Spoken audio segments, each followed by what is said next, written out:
आज जो कार्यक्रम हो रहा है, आप इस कार्यक्रम को सपोर्ट करने के लिए आए हैं और आप सदस्य भी हैं, तो प्रशांत किशोर जी का आपका क्या कौन सा बात अच्छा लगा जो आप इस पार्टी से जुड़ गए हैं? देखिए, मैं इनके यूट्यूब को और इनके भाषणों को काफ़ी दिनों से फॉलो कर रहा हूँ और हमने ये देखा कि ये जो बात कर रहे हैं वो बात अभी जो कंटेम्प्रेरी 3-4 पार्टियां बिहार में है, आरजेडी, जेडीयू, बीजेपी, लोजपा, हवाम, अवाम, जो भी पार्टी विकासशील, जो भी पार्टियां चल रही है छोटी बड़ी, कम्युनिस्ट पार्टी, इवन कांग्रेस, इनसे इनकी विचारधारा में एक नया प्रवाह है। प्रवाह ये है कि ये भारत से, बिहार से पलायन को ये कम करना चाहते हैं और उसकी सूरत ये चाहते हैं कि यहाँ रोज़गार पैदा हो, खेती बाड़ी, किसान का भी भला हो, स्टूडेंट का भला हो, शिक्षा हो, एजुकेशन हो।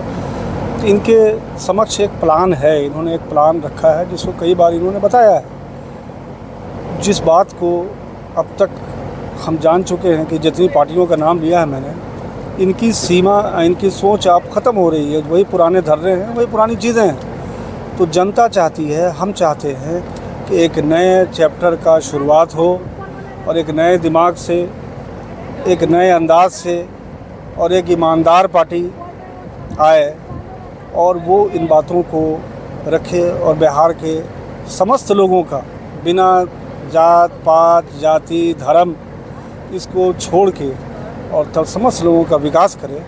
तो ये बात मुझे अच्छी लगी। उनके कुछ प्लान्स भी हैं, उससे भी मैं सहमत हूँ कि कैसे होगा।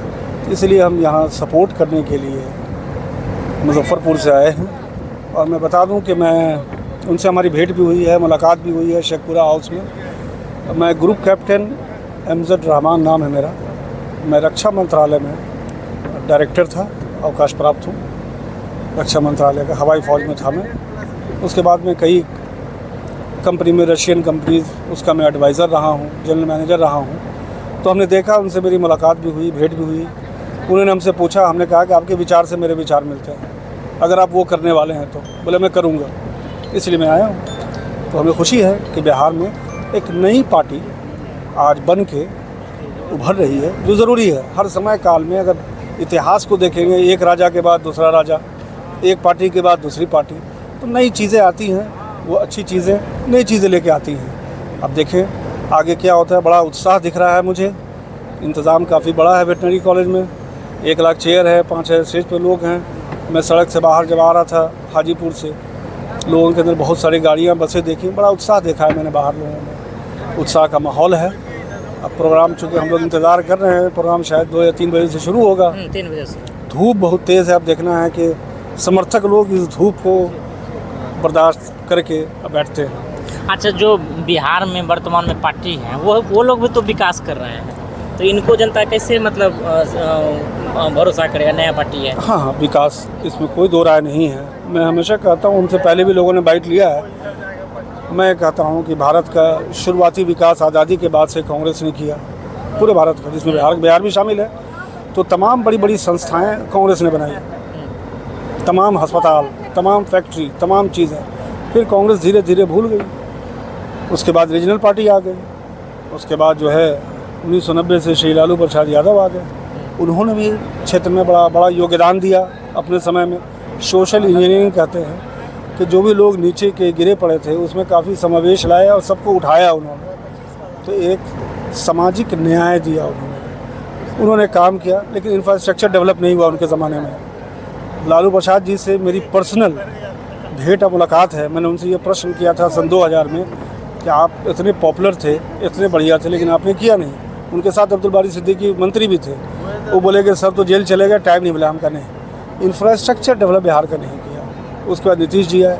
नीतीश जी तो कुछ डेवलपमेंट किए हैं और विकास भी किए हैं, बहुत ऐसे सेक्टर हैं उसमें जॉब भी दिए हैं। नीतीश जी जब आए तो उन्होंने स्पेशली बिहार की जो सड़कें बड़ी जर्जर थी, गांव में सड़कें नहीं थी, ये योगदान उनका है। उन्होंने सड़कें बनवाई, गांव को जोड़ दिया, कुछ ही जगह बाकी हैं अब।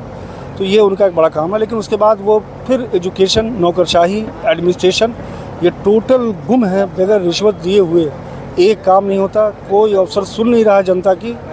हम लोग अपने काम से जाते हैं, कोई नहीं सुनता है उसकी। इस गवर्नमेंट में प्रेजेंट में कोई सुनने वाला नहीं है। जनता से जिससे पूछता हूँ, बगैर पैसा दिए, बगैर रिश्वत दिए हुए कोई काम नहीं होता है, कोई लॉ एंड ऑर्डर नाम की चीज़ नहीं है। तो ये जो है गिराव है। हर एक बड़ी राजनीतिक पार्टी का एक पीक समय होता है, एक शीर्ष होता है। आरजेडी शीर्ष पे गई थी, फिर नीचे गिरी, नीचे जी आ गए। ये शीर्ष पे चले गए हैं, अब शीर्ष इनका नीचा हो रहा है, चूँकि इनका एडमिनिस्ट्रेशन ठीक नहीं है। अब सड़क उड़क जोड़ने के बाद शिक्षा का स्तर बहुत गिर गया है, शिक्षा की बहुत बुरी हालत है, बेरोज़गारी की हालत है, जबकि इन्होंने काफ़ी रोज़गार हुआ है, पार्टियों ने रोज़गार दिया है, लेकिन उस रोज़गार से काम नहीं चलेगा। जैसे महाराष्ट्र है, तमिलनाडु है, आंध्रा है, इन सब इलाकों में लोकल, गुजरात है, इन सब में लोकल इंडस्ट्री में बहुत